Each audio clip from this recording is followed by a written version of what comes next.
Hello. হ্যাঁ বলুন। হ্যাঁ, কারেন্টের মিস্ত্রি বলছেন? কারেন্টের মিস্ত্রি বলছি, বলুন। এটা কি কারেন্টের অফিসে ফোন করেছি? হ্যাঁ বাবা, হ্যাঁ কারেন্টের হ্যাঁ। অফিস থেকেই বলছি, বলুন। কারেন্টের মিস্ত্রি স্যার, বলছিলাম কি আপনি 5 মিনিটের জন্য কারেন্টের লাইনটা একটু কেটে দিতে পারবেন? আপনি কি পাগল হয়ে গেছেন নাকি আপনার মাথা খারাপ হয়ে গেছে?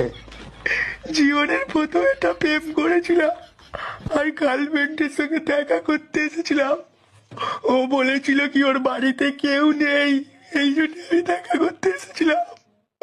আমি চকলেট ডে করেছিলাম, কিস ডে, রোজ ডে, সব ডে পালন করেছি। করে ভ্যালেন্টাইন্স ডেও আমাকে ডেকেছে, বললো বাড়িতে কেউ নেই, ওই জন্য আমি দেখা করতে এসেছি।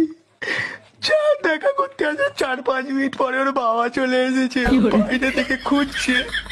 আমি তো খাটের তলায় লুকিয়ে আছি, জানতে পারলে খুব মারবে ওরা সবাই মিলে। যাও যাও, আরো যাও। জুতো মুতো হাতে করে নিয়ে বসে আছি, একটা সুযোগ পেলেই পালাবো।